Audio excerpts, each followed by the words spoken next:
India Oman இடையே ஒருங்கிணைந்த பொருளாதார கூட்டு ஒப்பந்தம் பிரதமர் மோடி முன்னிலையில் கையெழுத்தானது. இதன் மூலம் 98 வகையான பொருட்களை வரியின்றி ஓமன் நாட்டிற்கு ஏற்றுமதி செய்ய முடியும். 100 நாள் வேலைவாய்ப்பு திட்டத்தின் பெயர் மாற்றத்தை மட்டும் கைவிடக் கோரி பட்டும் படாமல் தொட்டும் தொடாமல் தனது ஸ்டைலில் அழுத்தம் கொடுத்திருக்கிறார் எதிர்க்கட்சித் தலைவர் பழனிசாமி என முதல்வர் ஸ்டாலின் விமர்சித்துள்ளார். 100 நாள் வேலை திட்ட விவகாரத்தில் எதிர்க்கட்சித் தலைவராக இல்லாமல் எதிரி கட்சி தலைவராக எடப்பாடி பழனிசாமி செயல்படுவதாக முதல்வர் ஸ்டாலின் கூறினார். சூழ்ச்சிக்கார கூட்டங்கள் என்ன சூழ்ச்சிகள் செய்தாலும் எல்லாத்தையும் விட்டுவிட்டு மக்களுக்காக வந்திருக்கிற விஜயை மக்கள் ஒரு நாளும் கைவிட மாட்டார்கள் என தாவிக தலைவர் விஜய் கூறினார். நான் சலுகைகளுக்கு எதிரானவன் கிடையாது. மக்களுக்கான சலுகைகளை இலவசங்கள் என அசிங்கப்படுத்துவதில் எனக்கு உடன்பாடில்லை என தாவிக தலைவர் விஜய் சொன்னார். பொது வாழ்க்கையில் ஒரு பைசா சம்பாதிக்காத ஈவேராவின் பெயரை சொல்லி கொள்ளையடிக்காதீர்கள். விஜயை தாவேகவை எப்படி முடக்கலாம் என்று 24 மணி நேரமும் அரசு சிந்தித்து வருவதாக விஜய் கூறினார். ஈரோட்டில் ஆராய்ச்சி மையத்திற்கு கோடிக்கணக்கான ரூபாயில் டெண்டர் விடப்பட்டு பேருக்காக கட்டப்பட்டது. ஆனால் அந்த மையத்தால் மஞ்சள் விவசாயிகளுக்கு எந்த ஒரு நல்லதும் நடக்கவில்லை, ஜீரோதான் என விஜய் தெரிவித்தார். அண்ணாதுரையும் எம்ஜிஆரும் தமிழகத்தின் சொத்து. அவர்கள் பெயரை பயன்படுத்துவதை யாரும் கேள்வி கேட்க முடியாது என அதிமுகவுக்கு தாவிக தலைவர் விஜய் பதிலடி கொடுத்தார். ஈரோடு பொதுக்கூட்டத்தில் உரையாற்றிய தாவிக தலைவர் விஜய்க்கு செங்கோட்டையன் வெள்ளி செங்கோல் வழங்கி கௌரவித்தார். ஈரோடு பிரச்சார கூட்டத்தில் செல்ஃபி வீடியோ எடுத்துக்கொண்ட தாவிக தலைவர் விஜய் அந்த வீடியோவை பகிர்ந்து ஈரோடு மக்களுக்கு நன்றி தெரிவித்தார். நெகிழ்ச்சிமிகு சந்திப்பை ஏற்பாடு செய்த நிர்வாக குழு ஒருங்கிணைப்பாளர் செங்கோட்டையன் மற்றும் நிர்வாகிகளுக்கும், போக்குவரத்து, பாதுகாப்பு உள்ளிட்டவற்றை சிறப்பாக ஏற்பாடு செய்த காவல்துறைக்கும் மனமார்ந்த நன்றி என விஜய் கூறியுள்ளார். பொதுவெளியில் பேசும்போது அனைவரும் நாகரிகமாக பேச வேண்டும். தாவேகா தலைவர் விஜய் வெறும் மாஸ்க் காட்டி பிரயோஜனம் இல்லை என நயினார் நாகேந்திரன் தெரிவித்துள்ளார். கவர்மெண்ட் நடத்துறீங்களா இல்ல கண்காட்சி நடத்துவீங்களா என்ற தாவிக தலைவர் விஜயின் கருத்து குறித்து துணை முதல்வர் உதயநிதியிடம் செய்தியாளர்கள் கேட்டனர். விஜயிடம் இதுபோல் கேள்வி கேட்டுள்ளீர்களா? ஒருவாட்டி அவரை பேச விடுங்கள் என கூறிவிட்டு உதயநிதி சென்றார். புதிதாக கட்சி ஆரம்பித்தவர்கள் யாராக இருந்தாலும் திமுக தான் போட்டி என்று கூறுகின்றனர். அந்த அளவிற்கு மக்கள் மனதில் நிலைத்திருக்கும் இயக்கம் திமுக என ஈரோடு பிரச்சாரத்தில் விஜய் பேசியது குறித்த கேள்விக்கு செந்தில் பாலாஜி பதிலளித்தார். விஜய்க்கு வரும் கூட்டத்தால் திமுகவுக்கு எந்த தாக்கமும் இருக்காது. அவருக்காக வரும் கூட்டத்திற்கு தாகம்தான் ஏற்படும். எனவே போதுமான தண்ணீரை விஜய் ஏற்பாடு செய்தால் போதும் என அமைச்சர் சாமிநாதன் விமர்சித்தார். களத்தில் அதிமுக இடத்தை பிடிக்க நினைத்தால் விஜய் ஏமாந்து விடுவார். மக்கள் அவரை இன்னும் ஒரு நடிகராகத்தான் பார்க்கிறார்கள், அரசியல் தலைவராக அல்ல என அதிமுக முன்னாள் அமைச்சர் செம்மலை கூறினார். திருப்பூரில் குப்பை விவகாரத்திற்கு தீர்வு கோரி குமரன் சிலை முன் ஆர்ப்பாட்டம் நடத்த முயன்ற பாஜக முன்னாள் மாநில தலைவர் அண்ணாமலை மற்றும் 500க்கும் மேற்பட்ட பாஜகவினர் கைது செய்யப்பட்டனர். லேப்டாப் கொடுப்பதற்கு முன்பே அதில் உரிய வசதிகள் இல்லை என்று இபிஎஸ் குறை கூறி வருகிறார். அவரல்ல, அவர்களது டெல்லி ஓனரை நினைத்தாலும் மாணவர்களுக்கு லேப்டாப் தருவதை தடுக்க முடியாது என உதயநிதி கூறியுள்ளார். நீதிமன்ற தீர்ப்பு, மத்திய அரசின் திட்டங்கள், எதிர்க்கட்சிகளின் கோரிக்கை என அனைத்தையும் எதிர்க்கும் திமுக தலைவர் ஸ்டாலின் தமிழகத்தின் முன்னேற்றத்திற்கும் மக்களுக்கும் பச்சை துரோகம் செய்கிறார் என எதிர்க்கட்சி துணைத் தலைவர் உதயகுமார் குற்றம் சாட்டியுள்ளார். டெல்லியில் மத்திய நிதியமைச்சர் நிர்மலா சீதாராமனை அதிமுக முன்னாள் அமைச்சர்கள் எஸ்.பி. வேலுமணி, சி.வி. சண்முகம் உள்ளிட்டோர் சந்தித்தனர். திருப்பரங்குன்றம் வழக்கில் தனி நீதிபதி உத்தரவை எதிர்த்த மேல்முறையீட்டு மனு மீதான தீர்ப்பை ஹைகோர்ட் மதுரை கிளை தேதி குறிப்பிடாமல் ஒத்திவைத்துள்ளது.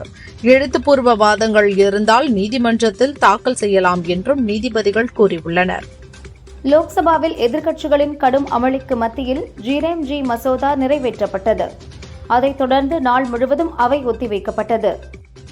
ராம்ஜி மசோதா இந்தியாவின் கிராமப்புற மக்களுக்கு முற்றிலும் எதிரானது. இந்த மசோதா மாநிலங்களின் உரிமைகளை பறிக்கிறது என கனிமொழி எம்பி தெரிவித்துள்ளார்.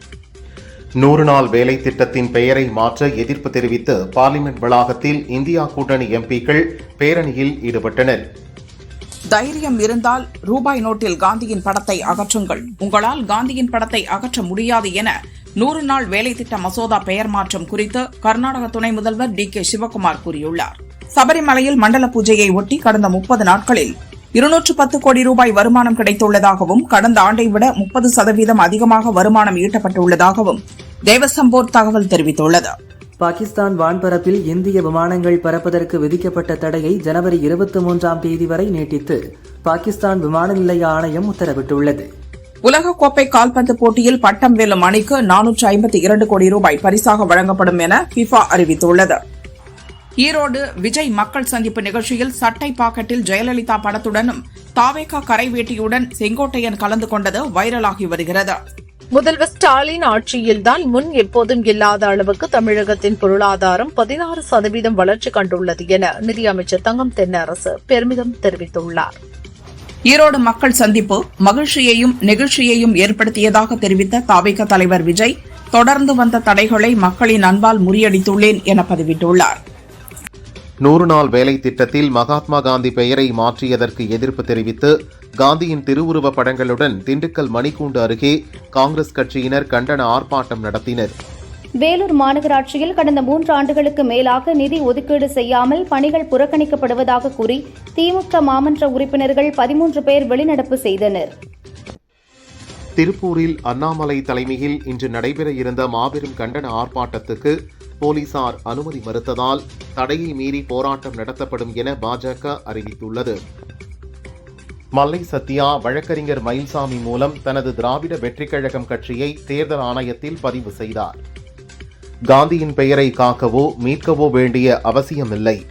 மாநில அரசு மீது சுமை கூடுவதையும் ஏழைகளுக்கு சேர வேண்டிய நிதி உதவியும் நலத்திட்டங்களும் குறைவதையும் கவனிக்க வேண்டும் என எம்பி கமல்ஹாசன் கூறினார். சென்னை கொளத்தூர் தொகுதியில் வடசென்னை வளர்ச்சித் திட்டத்தின் கீழ் நலத்திட்ட பணிகளை முதல்வர் ஸ்டாலின் துவக்கி வைத்தார். அப்பகுதி மாணவர்கள், பெண்கள் உள்ளிட்டோரை சந்தித்து உரையாடினார். மக்களுக்காக புரட்சித் தலைவருக்கு பிறகு புரட்சித் தளபதி விஜய்தான் வாழ்ந்து கொண்டிருக்கிறார். நாளைக்கு ஆட்சிக்கு வரப்போவது புரட்சித் தளபதி விஜய்தான் என தாவேகா தலைமை ஒருங்கிணைப்பாளர் செங்கோட்டையன் தெரிவித்தார். திருப்பதி ஏழுமலையான் கோயில் முன்பு 2026 தேர்தலில் எடப்பாடி பழனிசாமி வெற்றி பெற வேண்டி அதிமுக மாணவரணி சார்பில் பேனர் வைக்கப்பட்டது. பேனருடன் நின்ற அதிமுக நிர்வாகிகள் மீது நடவடிக்கை எடுக்கப்படும் என தேவஸ்தானம் தெரிவித்துள்ளது. ஹஜ் இல்ல அடிக்கல் நாட்டு விழாவில் தமிழக தலைமை ஹாஜிக்கு அனுமதி மறுக்கப்பட்டிருப்பது முஸ்லிம்கள் மத்தியில் கொந்தளிப்பை ஏற்படுத்தியுள்ளதாக தமிழக பாஜக செயலர் அஸ்வத்தாமன் கூறினார். ஈரோடு மக்கள் சந்திப்பு நிகழ்ச்சியில் கலந்து கொள்வதற்காக தாவேகா தலைவர் விஜய் சென்னையிலிருந்து தனி விமானம் மூலம் கோவை புறப்பட்டார்.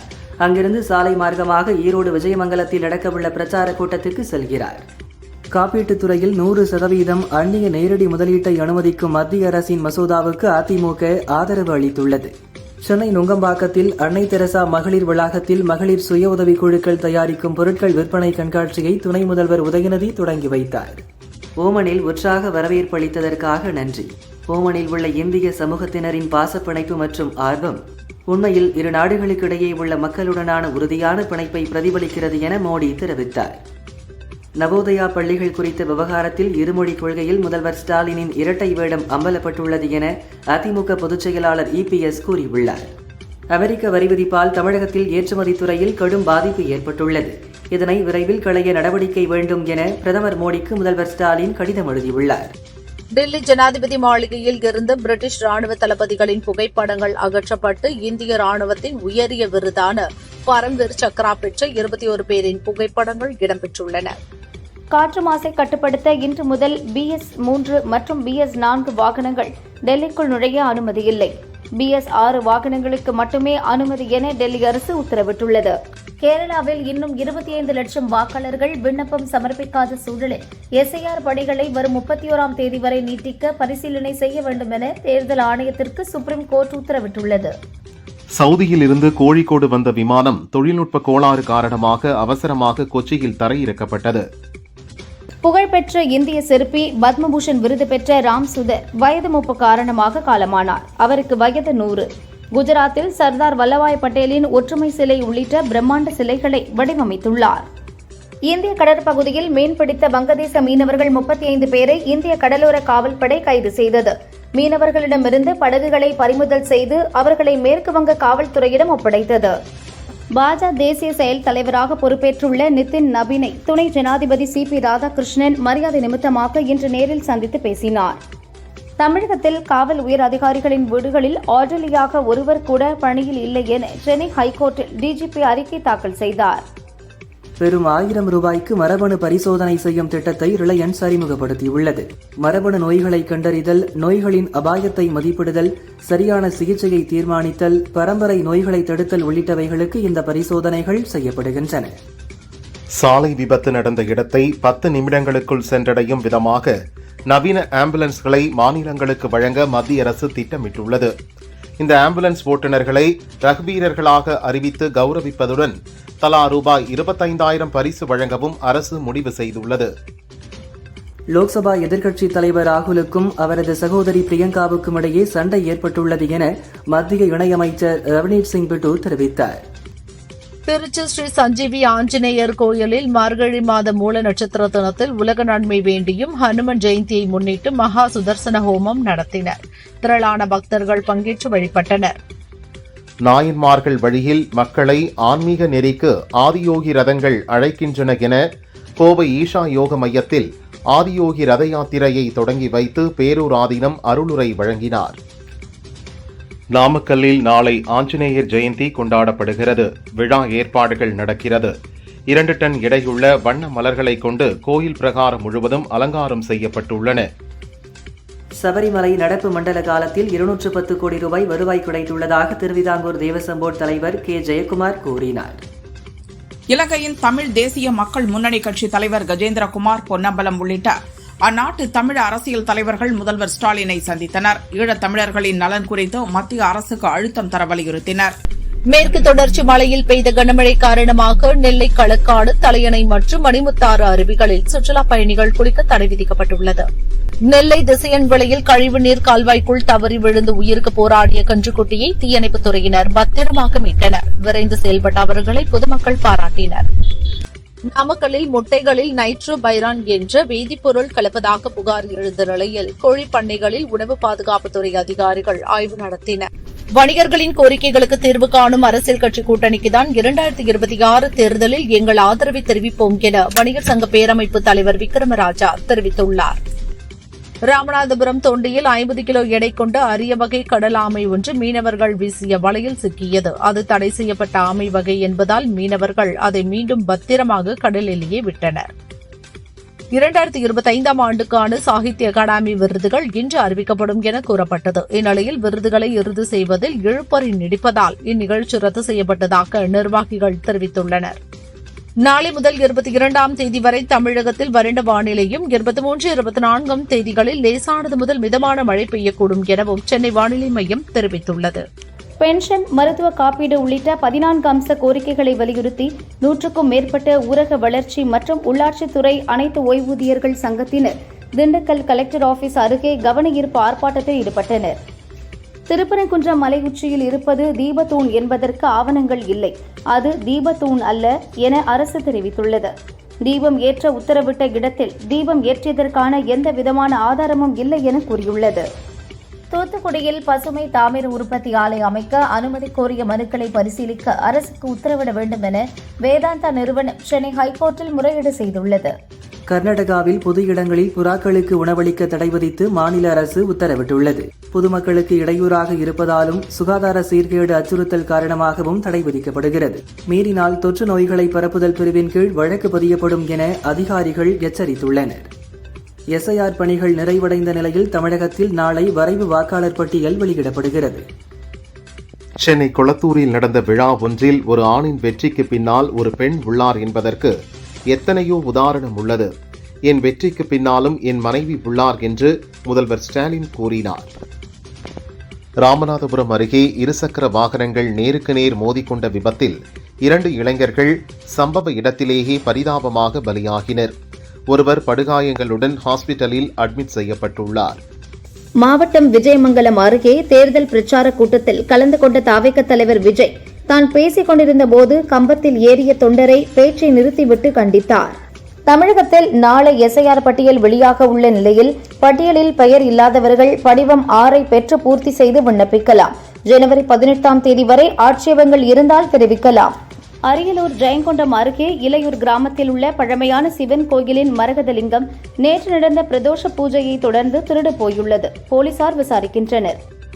ஈரோடு விஜய் பிரச்சார கூட்டத்தில் பங்கேற்க தாவைக்க தொண்டர்கள் திரண்டுள்ளனர். முதல் வரிசையில் இடம் பிடிக்க முண்டியடிக்கும் தொண்டர்களை போலீசார் தடியடி நடத்தி கட்டுப்படுத்தினர்.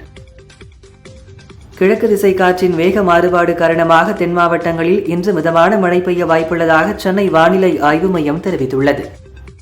ஈரோட்டில் தாவைக்க தலைவர் விஜய் இன்று பிரச்சாரம் மேற்கொள்ள உள்ள நிலையில் ஈரோடு வரைக்கும் வந்தீங்களே, கரூருக்கு போக மாட்டீங்களா என்பது உட்பட அவருக்கு பல்வேறு கேள்விகள் எழுப்பி நகர் முழுவதும் போஸ்டர் ஒட்டப்பட்டுள்ளது. தங்கத்தின் விலை 320 ரூபாய் உயர்ந்து சவரன் 99,520 ரூபாய்க்கு விற்கப்படுகிறது. கிராமுக்கு 40 ரூபாய் அதிகரித்து 12,440 ரூபாய்க்கு விற்பனையாகிறது. வெள்ளி விலை கிராமுக்கு 2 ரூபாய் உயர்ந்து 1 கிராம் 224 ரூபாய்க்கு விற்பனை செய்யப்படுகிறது. சென்னை விமான நிலையத்தில் நூதனமான முறையில் உடற்பயிற்சி கருவிக்குள் 4 கோடி ரூபாய் மதிப்பிலான தங்கத்தை கடத்தி வந்த மலேசிய நாட்டை சேர்ந்த 2 பேரை அதிகாரிகள் கைது செய்தனர். அவர்களிடம் இருந்து தங்கம் பறிமுதல் செய்யப்பட்டு விசாரணை நடக்கிறது. தைவானுக்கு $10 பில்லியன் மதிப்பிலான ஆயுத விற்பனை தொடர்பான அமெரிக்காவின் அறிவிப்பிற்கு சீனா கண்டனம் தெரிவித்துள்ளது. சீனாவை கட்டுப்படுத்த தைவானை பயன்படுத்தும் அமெரிக்காவின் முயற்சி வெற்றி பெறாது என்றும் தெரிவித்துள்ளது. மஸ்கட்டில் நடந்த வணிக மன்றத்தில் இந்தியா மற்றும் ஓமன் நாட்டை சேர்ந்த தொழில்துறை பிரதிநிதிகளுடன் பிரதமர் மோடி கலந்துரையாடினார். அமெரிக்காவின் ABC தொலைக்காட்சியை தொடர்ந்து 2029 முதல் 2033 வரையிலான ஆஸ்கர் ஒளிபரப்பு உரிமத்தை ஆன்லைன் ஸ்ட்ரீமிங் தளமான யூடியூப் பெற்றுள்ளது. உக்ரைன் அமைதி பேச்சு தோல்வியடைந்தால் உக்ரைனில் மேலும் கூடுதலான நிலப்பரப்பை ரஷ்யா கைப்பற்றும் என அதிபர் புட்டின் எச்சரித்தார். ராஜதந்திர முயற்சிகள் தடைபட்டால் ரஷ்ய ராணுவ பலத்தை நம்ப தயாராக உள்ளது என்றார். அமெரிக்காவின் பாதுகாப்பு படை வீரர்களுக்கு கிறிஸ்துமஸ் பரிசாக தலா 1,60,000 ரூபாய் வழங்கப்படும் என்று அதிபர் ட்ரம்ப் அறிவித்துள்ளார். பாகிஸ்தான் கிரிக்கெட் வாரியம் BCCI உடன் போட்டி போடும் நோக்கத்துடன் IPL தொடரின் 11வது சீசன் நடைபெறும் சமயத்தில் பாகிஸ்தான் சூப்பர் லீக் என்ற T20 தொடரை நடத்த திட்டமிட்டுள்ளது. நடிகர் கார்த்தியின் வா வாத்தியார் திரைப்படம் மீதான தடையை நீக்க மறுப்பு தெரிவித்து ஸ்டுடியோ கிரீன் நிறுவனம் தாக்கல் செய்த மனுவை சுப்ரீம் கோர்ட் தள்ளுபடி செய்துள்ளது. சென்னை ஹைகோர்ட் உத்தரவில் தலையிட விரும்பவில்லை என்றும் நீதிபதி சஞ்சய் குமார் அமர்வு தெரிவித்தது.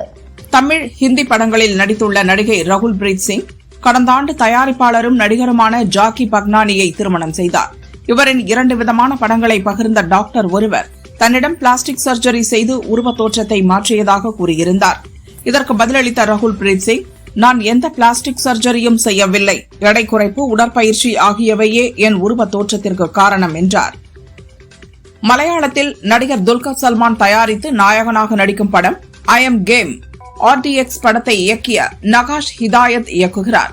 இப்படத்தில் நாயகியாக கையடு லோகர் இணைந்துள்ளதாக அதிகாரப்பூர்வமாக அறிவித்துள்ளனர். மலையாளம், தமிழ், தெலுங்கு, ஹிந்தி, கன்னடம் என 5 மொழிகளில் இப்படம் வெளியாகிறது. சுதா கொங்கரா இயக்கத்தில் சிவகார்த்திகேயன், ரவி மோகன், அதர்வா, ஸ்ரீலீலா நடித்துள்ள பராசக்தி படம் ஜனவரி 14 ரிலீஸ் ஆகிறது. படம் பற்றி பேசிய சுதா கொங்கரா, 1960களில் நடந்த ஹிந்தி எதிர்ப்பு போராட்ட பின்னணியில் உருவான கதை. அண்ணன் தம்பிகளாக வரும் சிவகார்த்திகேயன், அதர்வா வெவ்வேறு கொள்கைகளை கொண்டவர்கள். சமூகத்தில் நடக்கும் விஷயங்கள் இவர்களை எப்படி பாதிக்கிறது என்பதுதான் இப்படம். அரசியல் இருந்தாலும் அண்ணன் தம்பி பிரச்சனையே இந்த படத்தில் முக்கியத்துவம் பெறுகிறது என்றார். அர்ஜுன் ஜான்யா இயக்கத்தில் கன்னட நடிகர்கள் சிவராஜ்குமார், உபேந்திரா நடித்துள்ள படம் 45 தமிழ், கன்னடம் உள்ளிட்ட 5 மொழிகளில் ஜனவரி 1 ரிலீஸ் ஆகிறது. ட்ரெய்லர் வெளியீட்டு விழாவில் பேசிய சிவராஜ்குமார், என் முதல் படம் போன்ற பயமும் பக்தியும் 129வது படமான இதிலும் எனக்கு இருந்தது. அர்ஜுன் ஜான்யா கதையை சொன்னபோது எப்படி இப்படி ஒரு கதையை உருவாக்கினார் என ஆச்சரியப்பட்டேன் என்றார். தற்போது மண்டாடி படத்தில் நாயகனாக நடித்து வரும் நடிகர் சூரி அடுத்ததாக இன்று, நேற்று, நாளை, அயலான் படங்களை இயக்கிய ரவிக்குமார் இயக்கத்தில் புதிய படத்தில் நடிக்க உள்ளார். மார்ச்சில் படப்பிடிப்பு துவங்குகிறது.